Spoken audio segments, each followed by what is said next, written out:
I've done quite a bit of international traveling. I've usually traveled with just a backpack. I've done some traveling in Europe and Southeast Asia. I've been throughout Australia and a little bit in South America. I've also done quite a bit of traveling here in the United States.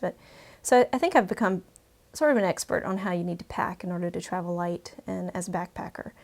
As a low-budget backpacker traveler, you're not really traveling with the luxury of having someone carry your luggage to transportation or to the door of your hotel. You need to have everything on your back and you have to carry it around. So you really need to be very wise about how you're going to put your stuff together, because you're going to have to carry it the whole time.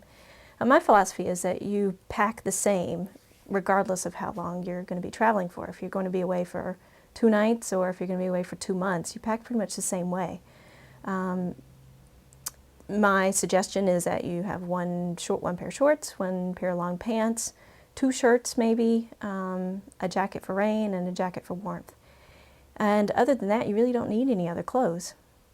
Essentially, you can rewear those clothes after they get washed and cleaned, and that's it. You don't really need a lot. The other things that I think are really important that most people really don't think about, but when you've been traveling as much as I have, you realize the importance of. Really, there are 2 things that I'd say I'd never leave home without, and they are a bandana. A bandana has more uses than you could ever imagine. Not just to wipe your mouth or use as a napkin, but you can use it as a washcloth. You can use it to tie your hair up. You can use it if you've just hurt yourself. You can use it to wipe things up. You can use it all kinds of things. They're really great. It's a great tool. The other thing that I recommend, especially in Southeast Asia, where there are a lot of 2-cycle engines and just really, really loud vehicles and thin walls in the hotels and hostels, are earplugs. Now, these are times where I wish I was deaf, because it is just so loud in places, and it's really difficult to get all that stimulation. And having earplugs to put in your ears, if you're on a bus or if you're just walking down the street or if you just want to get some sleep, it really provides a sense of peace. So those are the 2 things I recommend you certainly not leave home without, and they're really small and easy to carry with you.